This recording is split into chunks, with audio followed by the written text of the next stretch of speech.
ያለምንም ሀፍረት ተናዟል። የመጀመሪያ ጋብቻውን በዚህ ሱሱ ምክንያት ካጣ በኋላ መጠጥ መጠጣቱን አቁሞ ሌላ ሰው ከሆነ በኋላ ሌላ ትዳር መስርቶ 3 ልጆችን አፍርቷል።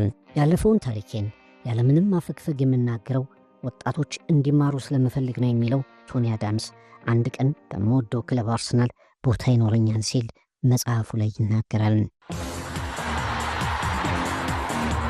Tony Adams was the leader of the Premier League's most celebrated defence.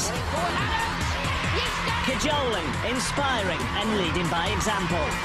He was the on-field figurehead of a revolution at one of England's most traditional clubs.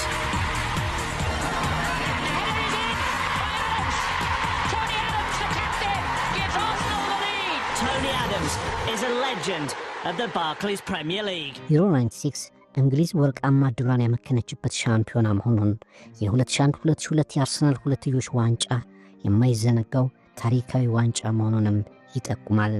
አሁን ቶኒ አዳምስ ስፖርቲንግ ቻንስ የሚል የበጎ አድራጎት ተግባር የሚፈጽምበት ድርጅት አቋቁሟል።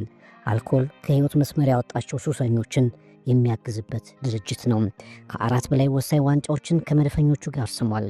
እጅግ እየተወደደ በነበረበት ዘመን ላይ ግን የአልኮል ቁማርና አደንዛዥ ሱስ ከመስመር አውጥተው ጥለውታል። የበነነ ተስፋህን የምትመልስበት፣ ከወደክበት የምትነሳበት፣ ከተረሳህበት የምትታወስበት፣ ጥፋትህንም የምታድንበት አንድ ድል ካላስመለጥክ ተመልሰህ ሰው ትሆናለህ። ሶቨር ፉትቦል ማይ ስቶሪ ማይ ላይፍ ቶኒ አዳምስ ስፖርትን ከመጽሐፍ በትሪቡን Arsenal's captain fantastic is about to lift this Premiership trophy. Arsenal champions in England.